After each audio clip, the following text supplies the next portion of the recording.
Welcome to another Titan Tour. We are in downtown St. Louis on Washington Avenue. Sekhar, CEdge is an incredible company that you have built. You should be so proud of yourself and your family. I mean, what an incredible thing you are doing here in St. Louis. Kind of share the journey of CEdge and share your journey, because as I read your background and your bio, it's just an incredible journey you've been on to get to this point to start this company. Thank you, Jim.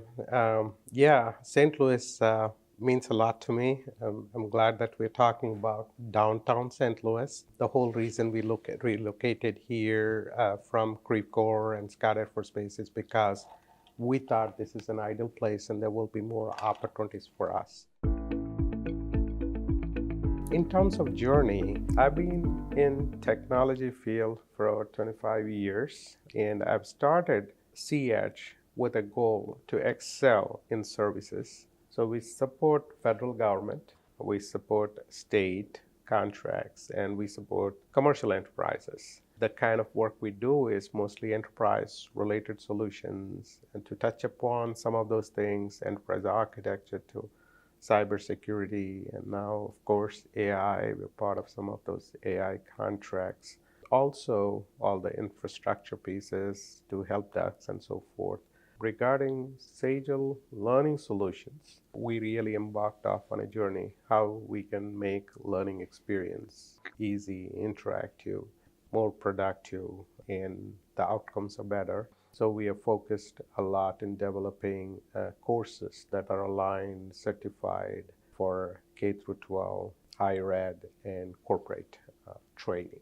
I came in as a master's student, got my degree from New York City College, New York. And then I went to consulting firms and moved around quite a bit. The moment that was very, very pivotal for me to get into entrepreneurship has been moving to California.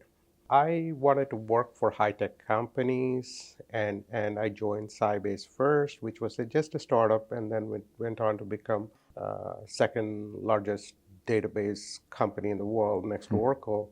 And then later on, I joined Sun Microsystems. Sun was the place where I really experienced the best corporate culture, support, innovation. We were in the midst of all the .com and Java boom. We took a lot of pride in it, and I think it goes back to the culture of how my former boss, Scott McNeely, who is also my board member and an advisor, mentor, and a friend, has really bonded with employees to build a culture that we can do it.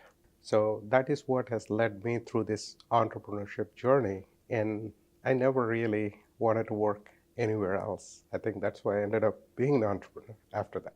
So how did you take those moments from a cultural standpoint, and how are you doing that with CEdge? I mean, you're fastest growing company in St. Louis. I mean, fastest growing company in the state, Inc. 5000. I mean, you have really transformed that into an incredible organization. Talk a little bit about that. The workplace, it's personal relationships when it comes down to. It is not about MBAs or anything. You need to know your competition, and you need to know companies that you can partner with.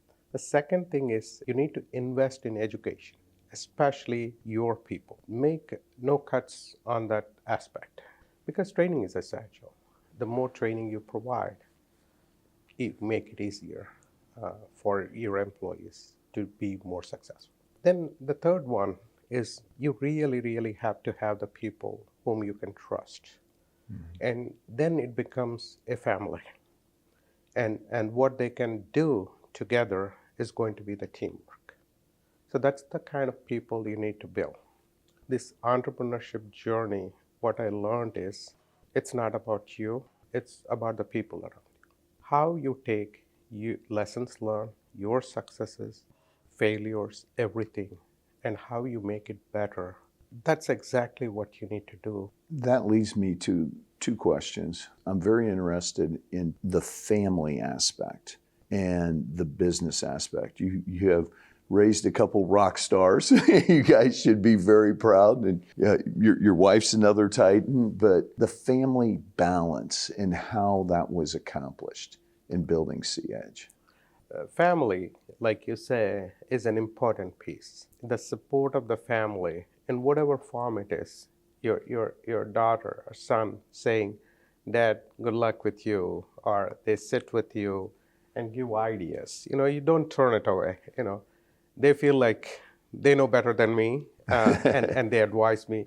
But I take whatever input they provided. My son, when he was in school, he started doing a lot of community projects. That's when I got involved.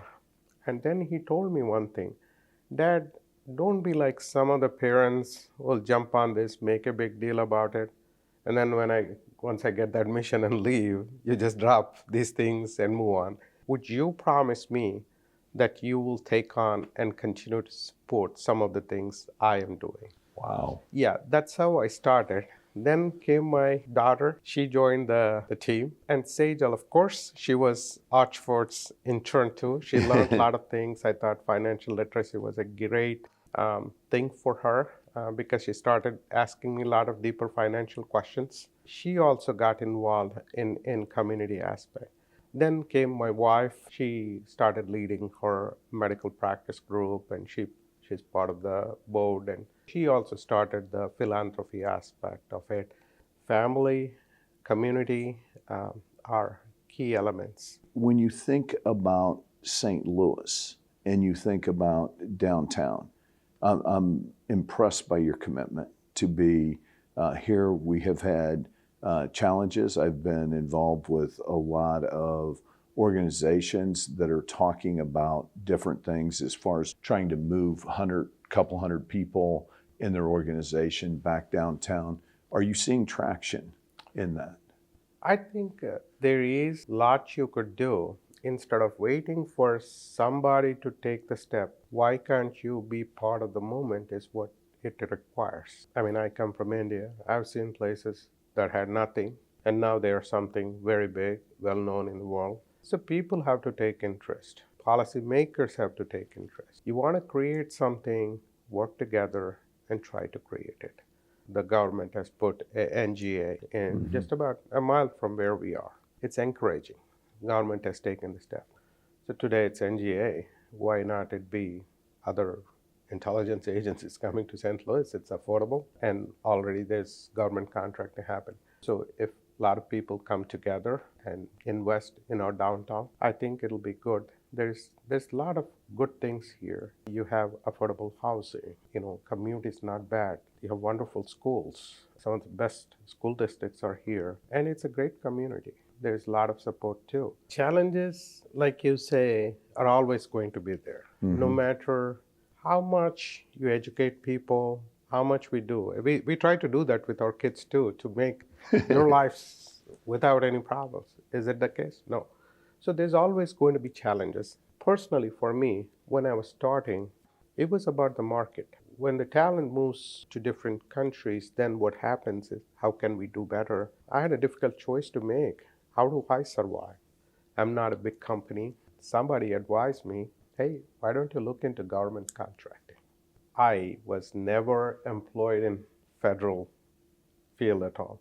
It was an interesting journey. I didn't have many people to help me out, and I learned myself. I used to write proposals till late morning, send emails, and some people would even ask, "Sekhar, do you ever sleep?" Another challenge you face is, as a CEO, you can do up to a point where you get the business, you set it up, and you lay out a good foundation. How can other people start taking over the ownership? You literally have to have people taking ownership for what they do. And once that aspect starts is when really you, as a CEO or a founder, can concentrate on other things. It took me a while. I could not really align my team well. That is the biggest challenge. Finding good people is always a challenge. Right. Somebody to take ownership is another big challenge. And how you support them and how they support you, that relationship is very, very important. I think Titans are special from the standpoint that they envision the future. And we're very interested in how you envision the future. Can you tell us more? So I think that is what the whole Titan program is about, of how you're bringing things that you're doing outside your business. They show how people are making an impact. Also, being a Titan, there is a sense of responsibility among ourselves to work together, explore possibilities for expanding the business, or whether it is for being involved in the community. But what you're doing today, Jim, that's the kind of thing, the people who get involved to make it better for others. Sekhar, when you look ahead, what is the next major goal for you personally or the company? So my main goal is to make CEdge Learn or CEdge Learning System successful. We're seeing a lot of traction, but there's a lot of work involved too, and that's exciting for me. We're a small team on that side, but like I said, it took me years to build CEdge and get it to the point. But now I'm looking at both the businesses to be very, very successful. I'm not getting younger. So I have to plan ahead. I have to plan for my employees. I have to plan for my board. All those things, aspects I'm taking so that nobody ever says, what, that time with that CEdge was just waste of my time. So I want them to really be happy, and that's why I work very hard. Sekhar, thank you so much for your time today. We truly appreciate it as part of the Titan community, and it's wonderful to see CEdge in action and what you guys are all about. I always think it's important to hear the story behind the story, and thank you for your time. Thank you.